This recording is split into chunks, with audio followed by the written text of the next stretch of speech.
Good morning everyone. Last લેક્ચરમાં આપણે નર પ્રજનન તંત્ર વિશે ચર્ચા કરી હતી મનુષ્યમાં. હવે વાત કરીએ આપણે શુક્રકોષ જનનની.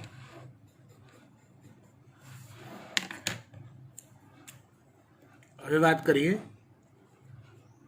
શુક્રકોષ જનન એટલે કે શુક્રકોષોના નિર્માણની પ્રક્રિયા. જો એમાં સૌથી પહેલાં આપણે યાદ કરો, નર પ્રજનન તંત્રમાં મુખ્ય પ્રજનન અંગ કોણ હોય? તો કે શુક્રપિંડ હોય. શુક્રપિંડમાં શુક્રકોષો ઉત્પન્ન કરતી રચના કઈ? તો કે શુક્રોત્પાદક નલિકા. તો આપણે એમાં સૌથી પહેલા શુક્રોત્પાદક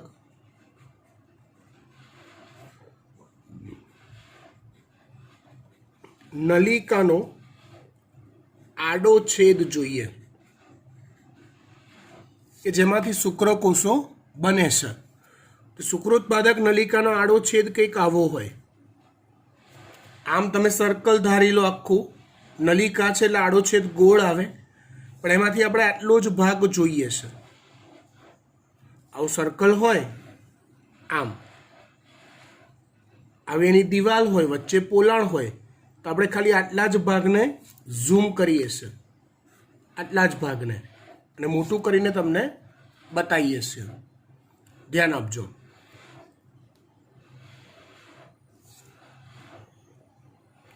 તો શુક્રોત્પાદક નલિકામાં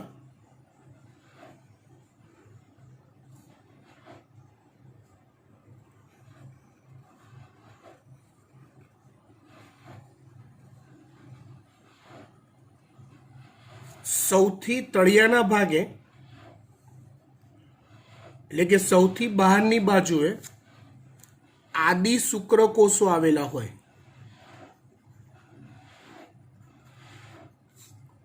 શું આવેલું હોય? આદિ શુક્રકોષો. ક્યાં હોય? સૌથી તળિયાના ભાગે અથવા સૌથી બહારની તરફ હોય, પરિઘ તરફ, આ દિવાલમાં સૌથી બહારની તરફ.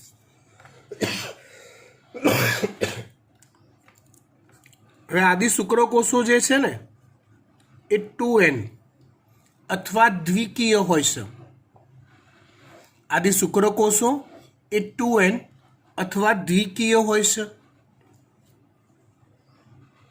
એની ઉપરના ભાગમાં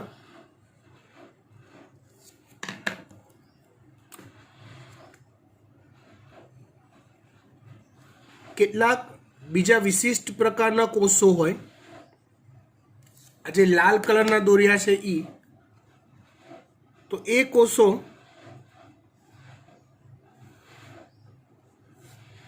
એ સર્ટોલી કોષો છે.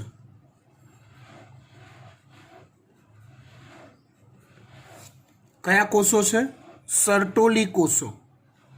સર્ટોલી કોષો એ જ્યારે શુક્રકોષો નિર્માણ પામી જશે ને, જ્યારે શુક્રકોષો નિર્માણ પામી જશે પછી નિર્માણ પામેલા શુક્રકોષોને પોષણ આપવાનું કામ કરે છે.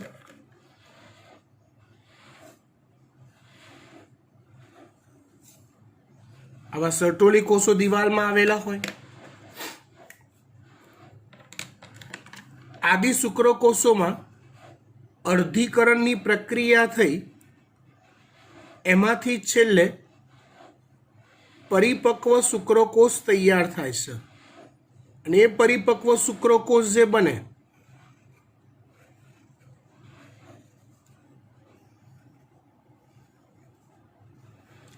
એ શુક્રોત્પાદક નલિકાના પોલાણમાં સંગ્રહ પામે છે. આ રીતે. એટલે અહીંયા આદિ શુક્રકોષ જે છે એમાંથી પહેલા તબક્કે પ્રાથમિક પૂર્વ શુક્રકોષો બને.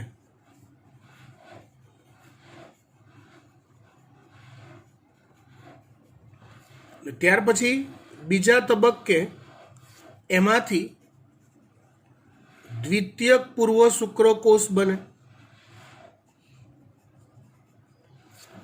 દ્વિતીયક પૂર્વ શુક્રકોષમાંથી પ્રશુક્રકોષ બને અને એમાંથી પરિપક્વ શુક્રકોષોનું નિર્માણ થાય. શુક્રોત્પાદક નલિકાની દિવાલમાં આટલી રચનાઓ હોય. એની દિવાલમાં સૌથી પરિઘ તરફ આદિ શુક્રકોષો હોય જે દ્વિકીય હોય. એમાંથી અર્ધીકરણ થઈ તબક્કાવાર પ્રાથમિક પૂર્વ શુક્રકોષ, દ્વિતીયક પૂર્વ શુક્રકોષ, પ્રશુક્રકોષ બને અને એ પ્રશુક્રકોષમાંથી છેલ્લે પરિપક્વ શુક્રકોષો બને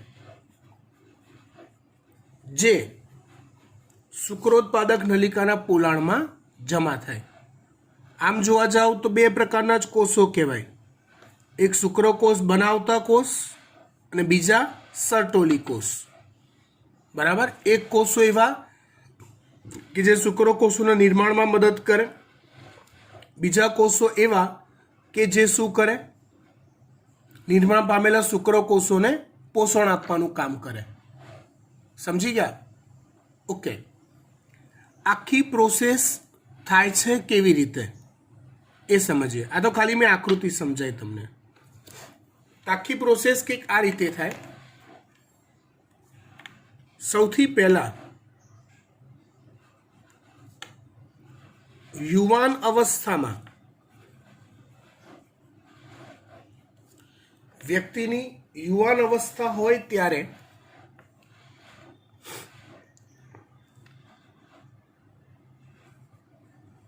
GnRH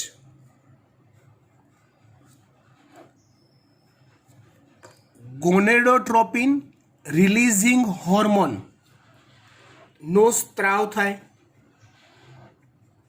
ક્યાંથી થાય?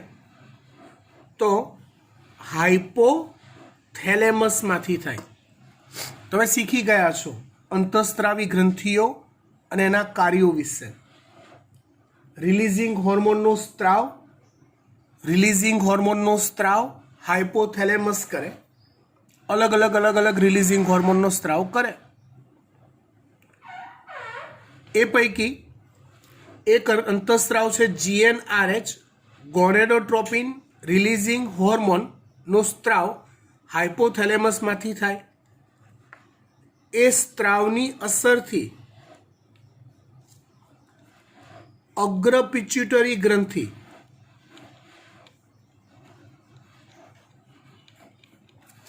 ઉત્તેજિત થાય. એ સ્ત્રાવની અસરથી અગ્ર પિચ્યુટરી ગ્રંથિ ઉત્તેજિત થાય અને એમાંથી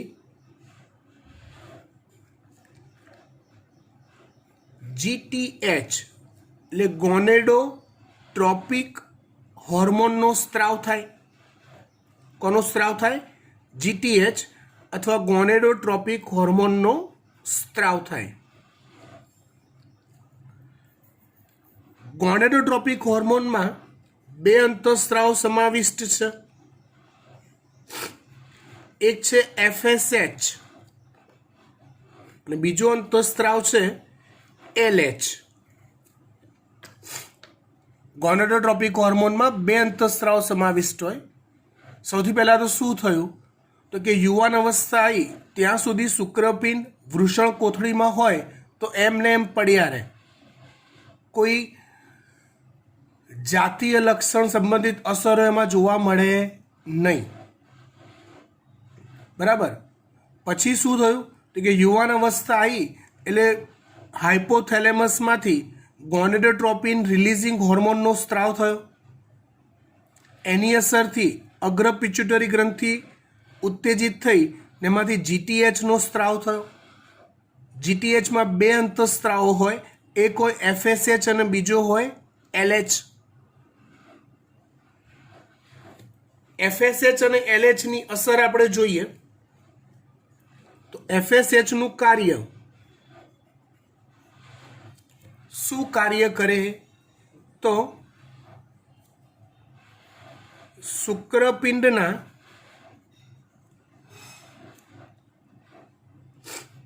વૃદ્ધિ અને વિકાસને પ્રેરે અને સાથે સાથે શુક્રકોષ જનન ની ક્રિયાને ઉત્તેજે છે.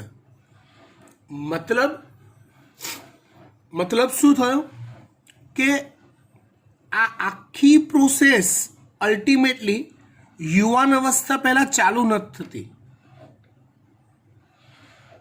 જ્યારે બાળકમાંથી ટીનેજર્સ બને, 12-13 વર્ષનું થાય બાળક, ત્યારે સમગ્ર પ્રક્રિયાની શરૂઆત થાય. ને એ ઇફેક્ટ આપે છે કોણ? તો કે FSH આપે છે, જેનાથી શુક્રકોષ જનન પ્રેરાય છે. શુક્રપિંડની વૃદ્ધિ અને વિકાસ થાય. હવે LH ની અસર જોઈએ તો LH એટલે લ્યુટિનાઇઝિંગ હોર્મોન એ આંતરાલીય કોષો અથવા લેડિંગના કોષો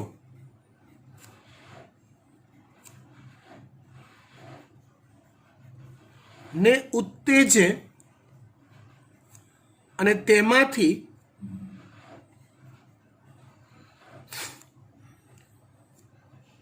એન્ડ્રોજન્સ, જેને નર જાતિ અંતઃસ્ત્રાવો કહેવાય, એ એન્ડ્રોજન્સનો સ્ત્રાવ પ્રેરે, જેમાં મુખ્યત્વે ટેસ્ટોસ્ટેરોન હોય, જે આપણને ખબર છે. તો એ એન્ડ્રોજન્સનો સ્ત્રાવ LH ની અસર હેઠળ પ્રેરાય છે. ઇન શોર્ટ, હવે આ અસર થવાથી ટેસ્ટોસ્ટેરોનનો એટલે કે એન્ડ્રોજન્સનો સ્ત્રાવ ઉત્તેજિત થયો, એ પણ શુક્રકોષ જનનમાં મદદરૂપ થાય છે. ઇન શોર્ટ, આ વાત થઈ શુક્રકોષ જનન શરૂ થવા માટેની પ્રોસેસની, અંતઃસ્ત્રાવી પ્રોસેસ. કઈ પ્રોસેસ? અંતઃસ્ત્રાવી પ્રોસેસ. શેના માટેની? શુક્રકોષ જનન શરૂ થવા માટેની. ત્યાર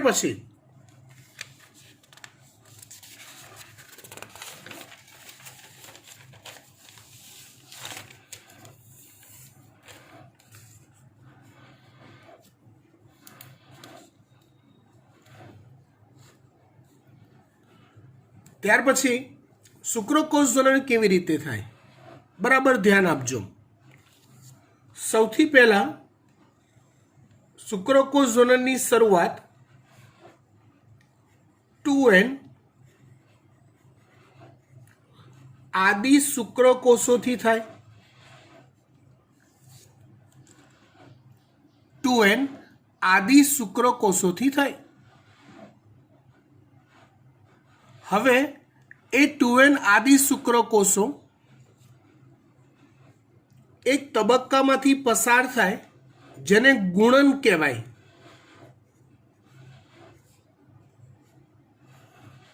શું કહેવાય? ગુણન. એટલે કે સંખ્યામાં વધારો થવો. તો 2n આદિ શુક્રકોષો ગુણન પામે છે. એટલે એકમાંથી 2 બને છે, 2 માંથી 4 બને,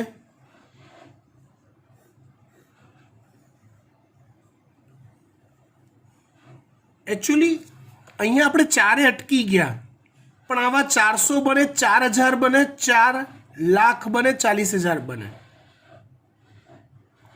એ ગુણનની પ્રક્રિયા થઈ, અનેક કોષો તૈયાર થાય, જેને 2n પ્રાથમિક પૂર્વ શુક્રકોષ કહેવાય છે. અહીંયા બેટા આ 2n n આવા શબ્દો ખાસ સમજવા જરૂરી છે. અહીંયા મેં એવું કીધું કે 2n આદિ શુક્રકોષો ગુણન પામે છે. ગુણન પામે છે. ગુણન શબ્દ આવે ને એટલે સમસૂત્રી ભાજન સમજવાનું. ગુણાકારમાં વધે છે એટલે સમસૂત્રી ભાજન થાય. 1 ના 2, 2 ના 4, 4 ના 8, 8 ના 16, 16 ના 32, 32 ના 64 ગુણન.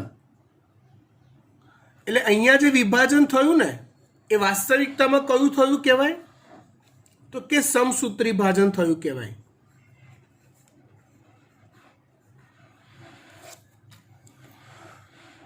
કયું વિભાજન થયું કહેવાય? આ સમસૂત્રી ભાજન પ્રકારનું વિભાજન થયું કહેવાય.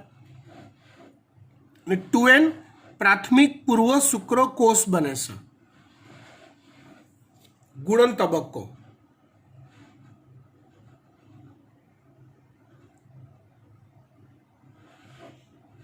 બરાબર. ત્યાર પછી એ 2n પ્રાથમિક પૂર્વ શુક્રકોષ એક તબક્કામાંથી પસાર થાય છે જેને વૃદ્ધિ કહેવાય છે. એ તબક્કામાંથી દરેકે દરેક પ્રાથમિક પૂર્વ શુક્રકોષ પસાર થાય અને વૃદ્ધિ કરે છે, કદમાં મોટા બને છે.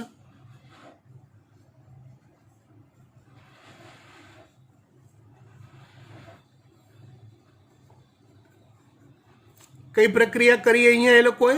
વૃદ્ધિની. ત્યાર પછી ત્રીજા નંબરનો તબક્કો શરૂ થાય છે જેને પરિપક્વન કહેવાય છે. જેને પરિપક્વન કહેવાય છે, જેમાં અર્ધીકરણ પ્રકારનું વિભાજન થાય છે.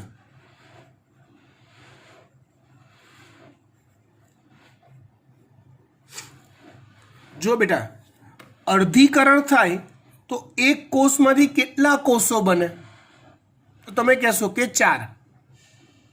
અર્ધીકરણ થાય એટલે એક કોષમાંથી કેટલા કોષો બને? તમે કહેશો 4.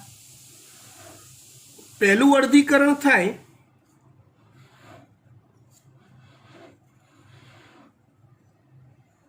તેમાંથી 2 કોષ બને. અર્ધીકરણ છે એટલે 2n માંથી nn બનશે. એટલે n પ્રકારના દ્વિતીયક પૂર્વ શુક્રકોષ તૈયાર થાય છે. એ દ્વિતીયક પૂર્વ શુક્રકોષમાંથી બીજું વિભાજન થાય. પણ યાદ કરો, 11મું ધોરણ, આ જે બીજું વિભાજન થયું એ સમભાજન પ્રકારનું હોય. એટલે એમાંથી બને છે n પ્રકારના પ્રશુક્રકોષો. જો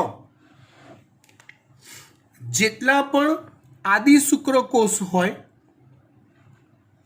એના ગુણનથી અનેક ગણા પ્રાથમિક પૂર્વ શુક્રકોષ તૈયાર થાય. દરેક પ્રાથમિક પૂર્વ શુક્રકોષ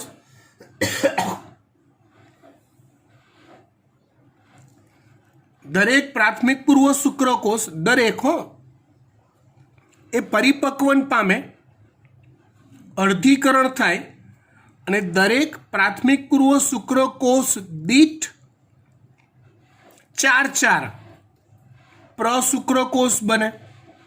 એમાંથી પહેલું વિભાજન થઈ n પ્રકારના દ્વિતીયક પૂર્વ શુક્રકોષ બને. બીજું વિભાજન થઈ n પ્રકારના પ્રશુક્રકોષો બને. ખ્યાલ આવી ગઈ વાત? હવે આમ જોવા જાઓ તો અહીંયા શુક્રકોષ બની ગયા, પણ પ્રજનનની બેઝિક વ્યાખ્યા યાદ કરો, ઓલી પૂર્વફલન ઘટનાઓ યાદ કરો. તો પૂર્વફલન ઘટનામાં એવું આવે કે નર પ્રજનન કોષ એ માદા પ્રજનન કોષ સુધી પહોંચે છે અને નર પ્રજનન કોષને જો માદા પ્રજનન કોષ સુધી પહોંચવું હોય તો આ આકાર લઈને એ કઈ રીતે પહોંચશે?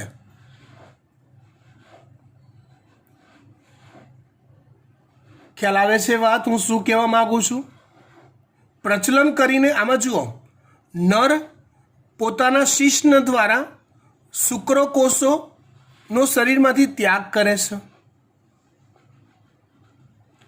પછી એ શુક્રકોષો માદાના યોનિ માર્ગમાં એ ત્યજે છે, ત્યાંથી એ શુક્રકોષો છેક અંડવાહિની સુધી પહોંચે છે. આ પ્રોસેસમાં 4 થી 8 કલાક 10 કલાક જેટલો સમય લાગે. તો ત્યાં સુધી શુક્રકોષોએ પ્રચલનક્ષમ રહેવું પડે અને ચલિત રહેવું પડે. તો આ આકાર એને હેલ્પફુલ નહીં થાય. એટલે હવે શુક્રકોષે પોતાનો આકાર પ્રચલન માટે સ્યુટેબલ કરવો પડશે. જે ક્રિયાને કહેવાય છે શુક્ર કાયાંતરણ.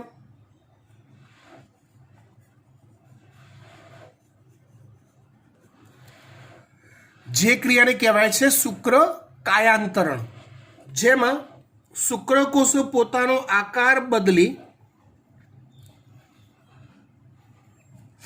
આવો આકાર ધારણ કરે છે, જે પ્રચલન માટે કે તરવા માટે અનુકૂળ હોય છે. પ્રચલન માટે કે તરવા માટે અનુકૂળ આકાર ધારણ કરે છે, જેને પરિપક્વ શુક્રકોષ કહેવાય છે. શું કહેવાય છે એને? પરિપક્વ શુક્રકોષ કહેવાય છે. ફરી પાછા આગળની આકૃતિ પર તમને લઈ જાઉં.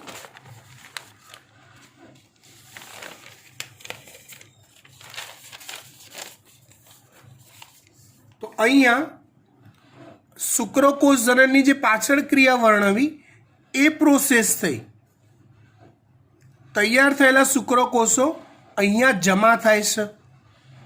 પરિપક્વ શુક્રકોષો આ જગ્યાએ જમા થાય છે. જો આદિ શુક્રકોષ આ રહ્યા, એમાંથી પ્રાથમિક પૂર્વ શુક્રકોષ, દ્વિતીયક પૂર્વ શુક્રકોષ, પ્રશુક્રકોષ અને એમાંથી પછી પરિપક્વ શુક્રકોષ. આ રીતે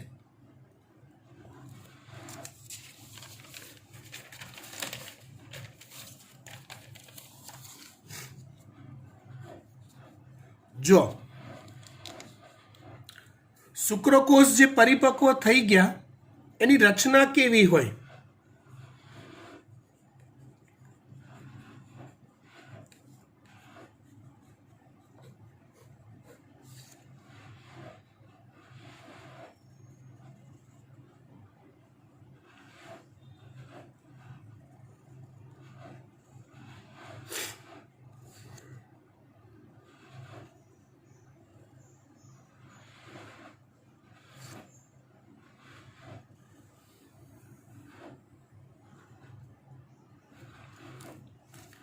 કે આવી રચના હોય છે જેમાં સૌથી બહારની તરફ કોષરસ પટલ હોય છે, જે સમગ્ર શુક્રકોષને ઘેરીને આઉટર સાઈડ પર આવેલું હોય છે. કયું પટલ? કોષરસ પટલ. એની રચનાને 3 ભાગમાં વહેંચવામાં આવે છે. સૌથી પહેલો ભાગ જે છે ઉપરનો એને શીર્ષ કહેવાય છે. આ ભાગને. વચ્ચેનો બીજો ભાગ છે એને મધ્ય ભાગ કહેવાય છે. નીચેનો જે ત્રીજો ભાગ છે આ એને પૂચ્છ અથવા પૂંછડી કહેવાય છે. શીર્ષની સેન્ટરમાં એક મોટું રંગસૂત્ર દ્રવ્ય અથવા ડીએનએ ધરાવતું કોષ કેન્દ્ર આવેલું હોય છે.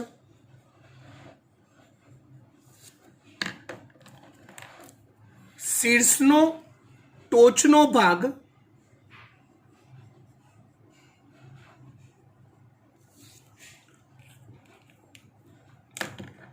એ શુક્રાગ્ર કહેવાય છે. શીર્ષનો ટોચનો ભાગ જે છે એને શુક્રાગ્ર કહેવાય છે. એ શુક્રાગ્ર વિવિધ પાચક ઉત્સેચકો ધરાવે છે. લાઇસોઝોમ મોટા જથ્થામાં હોય ત્યાં. શું મોટા જથ્થામાં હોય? લાઇસોઝોમ. કેમ કે શુક્રકોષને અંડકોષમાં પ્રવેશ કરવાનો છે અને અંડકોષને પ્રવેશ કરવો હોય તો અંડપણને ઓગાળવું પડે, નાનું છિદ્ર પાડીને અંદર જવું પડે. તો એના માટેના ઉત્સેચક આ જગ્યાએ આવેલા હોય છે. ક્યાં આવેલા હોય છે? શુક્રાગ્રમાં. ત્યાર પછી વચ્ચેનો જે મધ્ય ભાગ છે, બાકીનો ભાગ કોષરસ હોય. મધ્ય ભાગમાં બે કણાભ સૂત્ર આવેલા હોય છે.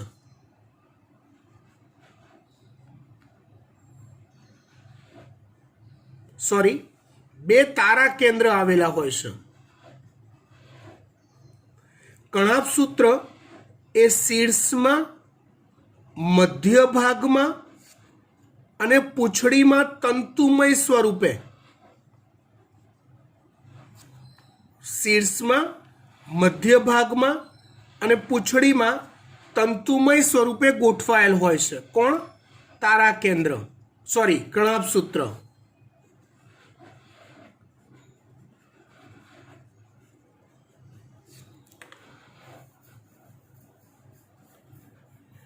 બે તારા કેન્દ્ર પૈકી જે પાછળનું તારા કેન્દ્ર છે એ તારા કાયમાં ફેરવાય છે. તલ કાયમાં ફેરવાય છે, જેમાંથી ઓલી પક્ષમને કસા સર્જાય. યાદ કરો, જેમાંથી પક્ષમને કસા સર્જાય એવી તલ કાયમાં ફેરવાઈ જાય છે અને એમાંથી આ કશાનું નિર્માણ થાય છે. રાઈટ? પૂંછડીનું. અને એ કશાની ફરતે તંતુમય કણાભ સૂત્ર વીંટળાયેલ હોય છે. ફરી એકવાર આખી વાત કરીએ. શુક્રકોષની રચના 3 ભાગ: શીર્ષ, મધ્ય ભાગ, પૂંછ. શીર્ષમાં વચ્ચે મોટા કદનું ગોળાકાર કોષ કેન્દ્ર હોય, રંગસૂત્ર દ્રવ્ય ભરેલું. શીર્ષનો ટોચનો ભાગ અણિયાળો હોય, ટોપી જેવો હોય, જેને શુક્રાગ્ર કહેવાય, જેમાં અંડપણને ઓગાળે એવા ઉત્સેચકો ધરાવતી લાઇસોઝોમ અંગિકાઓ હોય. એ ઉત્સેચકોનું નામ છે મુખ્યત્વે હાયલ્યુરોનિડેઝ. કયા ઉત્સેચકો હોય છે? મુખ્યત્વે હાયલ્યુરોનિડેઝ. ત્યાર પછી પુષ્કળ કણાભ સૂત્ર હોય, કેમ કે પ્રચલન ક્ષમતા જાળવવા માટે એટીપી જોઈશે અને એનું પ્રોડક્શન કણાભ સૂત્ર જ કરતા હશે. મધ્ય ભાગમાં બે તારા કેન્દ્ર હોય, એમાં જે પાછળનું તારા કેન્દ્ર હોય એ તલકાયમાં ફેરવાય અને તલકાયમાંથી આવી કશા સર્જાય જે પૂંછડી તરીકે વર્તે. કેટલાક કણાભ સૂત્ર તંતુમય સ્વરૂપ ધારણ કરી, જાણે દોરી જેવા સ્વરૂપના કણાભ સૂત્રની વાત કરું છું, જે આ કશાની ફરતે વીંટળાઈ જાય. એટલે પ્રચલન કરવા માટેની શક્તિ એમાંથી પણ એને પ્રાપ્ત થતી જાય. આ વાત થઈ કોની? શુક્રકોષની રચનાની. હવે થોડુંક ગયા લેક્ચરમાં તમને લઈ જાઉં, પ્રોસેસ આખી તમને સમજાવું. આવા જે શુક્રકોષો તૈયાર થયેલા, શુક્રકોષનું વહન સમજીએ.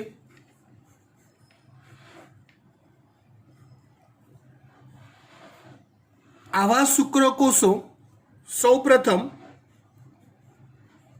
શુક્રોત્પાદક નલિકાઓના પોલાણમાં સંગ્રહ પામે છે.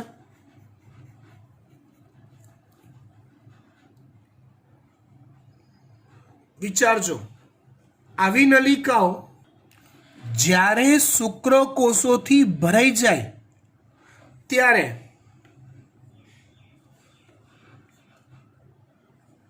આવી નલિકાઓ જ્યારે શુક્રકોષોથી ભરાઈ જાય ત્યારે ત્યાંથી શુક્રકોષો વૃષણજાળમાં થઈ સૂક્ષ્મ શુક્રવાહિકાઓમાં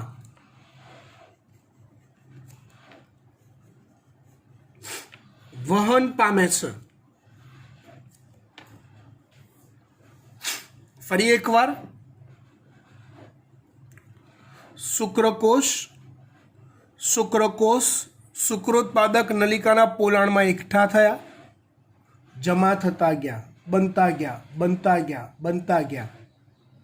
જેવી શુક્રોત્પાદક નલિકા શુક્રકોષોથી ભરાઈ ગઈ એટલે એ શુક્રકોષો ત્યાંથી શુક્રોત્પાદક નલિકામાંથી વૃષણજાળમાં થઈ સૂક્ષ્મ શુક્રવાહિકાઓમાં આવે છે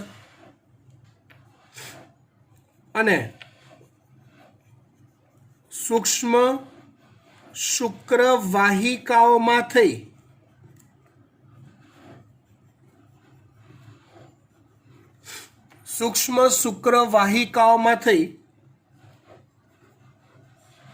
તે અધિવૃષણ નલિકાઓમાં આવે છે. અધિવૃષણ નલિકા, ગયા લેક્ચરની વાત યાદ કરાવો. અધિવૃષણ નલિકા આ રહી અહીંયા. અધિવૃષણ નલિકામાં શુક્રકોષો સંગ્રહ પામે છે અને જો કદાચ પરિપક્વ થવાનું બાકી રહી ગયું હોય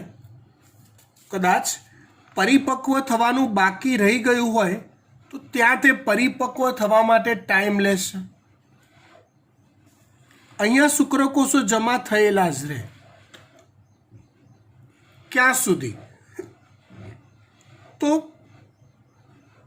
જ્યાં સુધી નર ઉત્તેજિત અવસ્થા ધારણ ન કરે ત્યાં સુધી. જો એક વાત સમજો, ઉત્તેજિત અવસ્થા એક અંતઃસ્ત્રાવિક સાયકોલોજીકલ ઇફેક્ટ છે. એ અવસ્થાના એક ભાગરૂપે શિશ્નનું ટટ્ટાર થવું જરૂરી છે, જેને ઉત્તેજિત અવસ્થા કહેવાય. એ અવસ્થા ધારણ થાય ત્યારે અધિવૃષણ નલિકામાંથી તૈયાર થયેલા શુક્રકોષો નલિકાઓના સંકોચનોની મદદથી શુક્રવાહિનીમાં આગળ વધે છે. ઇગ્વિનલ કેનાલમાંથી પસાર થઈ શુક્રવાહિકાઓમાં આગળ વધે છે શુક્રકોષો.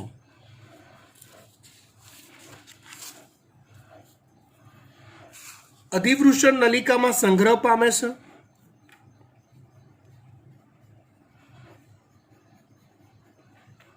જરૂર પડે તો પરિપક્વ પણ થાય છે.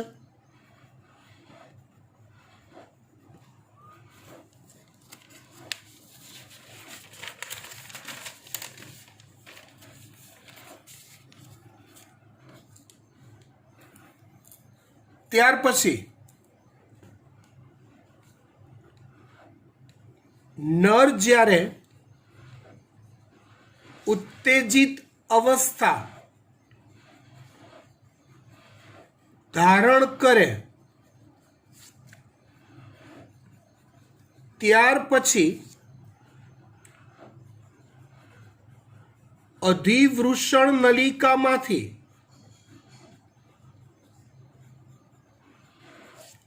શુક્રકોષો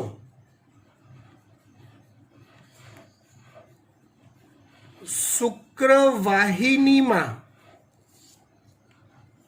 આગળ વધે છે.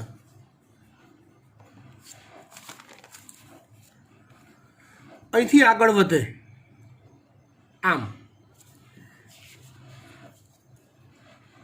એ આગળ વધે પછી જ્યારે શુક્રાશયના સંપર્કમાં એ આવે ત્યારે શુક્રાશયનો રસ એ શુક્રકોષો સાથે ભળે છે.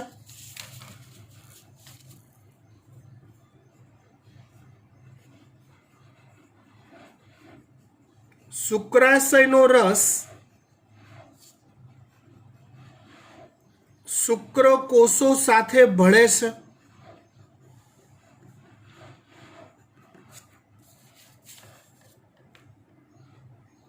ત્યાર પછી જો એ શુક્રાશયનો રસ ભળ્યો ને એટલે હવે ખાલી શુક્રકોષો નથી ભાઈ, શુક્રકોષો વિથ શુક્રાશયનો રસ છે.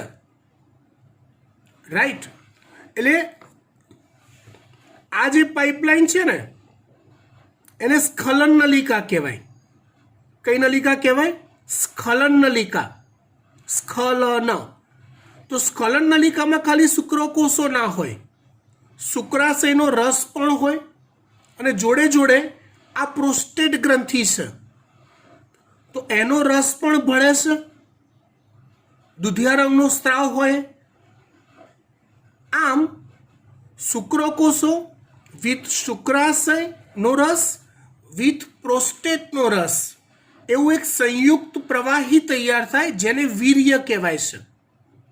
મતલબ કે સ્ખલન નલિકામાં હવે ખાલી શુક્રકોષો વહન નથી પામતા, વીર્ય વહન પામે છે.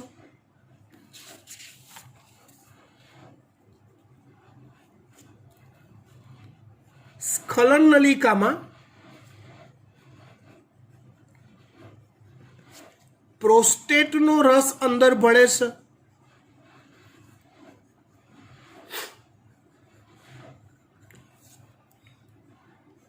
આવા સંયુક્ત પ્રવાહીને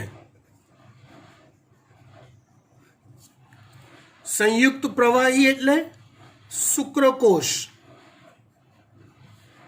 પ્લસ શુક્રાશયનો રસ પ્લસ પ્રોસ્ટેટનો રસ, જે સંયુક્ત પ્રવાહી તૈયાર થયું એને વીર્ય કહેવાય છે. મનુષ્ય ત્યાર પછી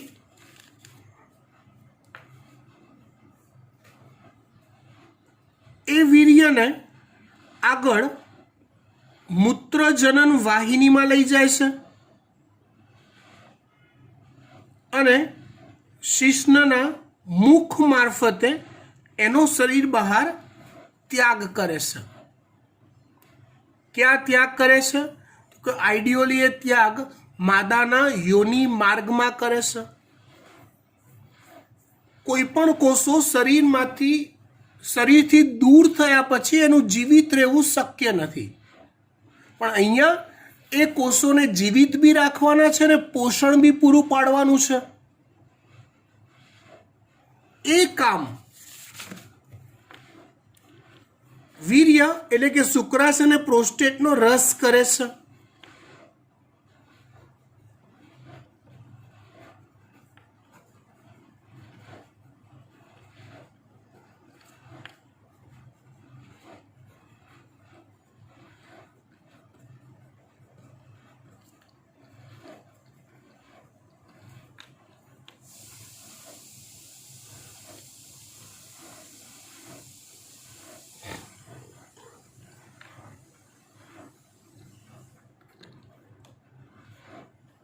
મનુષ્ય દ્વારા એક સમયે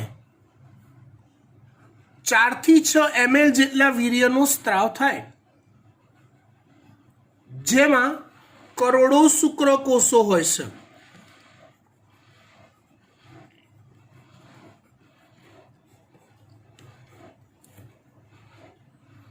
એ કરોડો શુક્રકોષો જે વીર્યમાં ઠલવાયા હોય માદાના યોની માર્ગમાં, સફળ ફલન થવા માટે અંડકોષ સુધી એ વીર્યમાં રહેલા શુક્રકોષો પહોંચશે કે નહીં પહોંચે, ફલન થશે કે નહીં થશે, એના માટે એક આઈડિયલ આંકડો નક્કી કરાયેલો છે કે જે વીર્ય ત્યજાય એ વીર્યમાં રહેલા કરોડો શુક્રકોષો પૈકી એટલીસ્ટ 60% શુક્રકોષ પરિપક્વ હોવા જોઈએ અને 40% શુક્રકોષ એ પ્રચલનક્ષમ હોવા જોઈએ, તો ચાન્સીસ રહે અંડકોષ સુધી પહોંચીને ફલન કરવાનું. વાત ખબર પડી? ઓકે. રહી વાત એક ત્રીજી ગ્રંથિની જે આપણે ગયા લેક્ચરમાં જોઈ હતી. તમને એવું સવાલ થશે કે આ બલ્બો યુરેથ્રલનું શું કાર્ય સાહેબ? તો બલ્બો યુરેથ્રલ ગ્રંથિ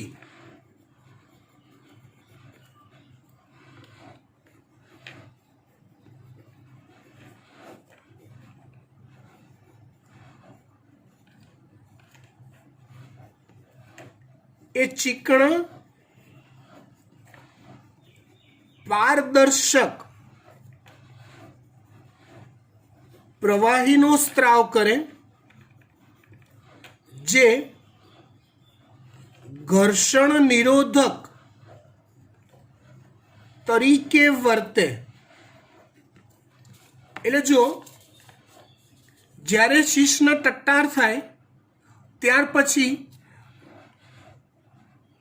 અધિવૃષણ નલિકામાં રહેલા શુક્રકોષોને આ માર્ગે પસાર થઈ અહીંથી ત્યજવા માટે મૈથુન ક્રિયા થવી જરૂરી છે. આ ક્રિયામાં નરનું શીશ્ન માદાના યોનિ માર્ગમાં પ્રવેશ કરે છે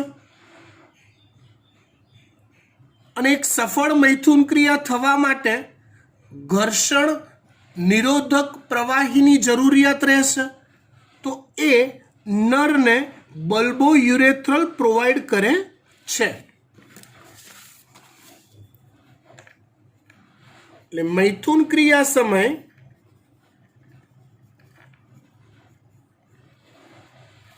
તે ઉપયોગી છે. સમજી ગયા? નર પ્રજનન તંત્રની સમગ્ર ચર્ચા અહીંયા પૂરી થાય છે. આવતા લેક્ચરમાં જોઈશું માદા પ્રજનન તંત્ર.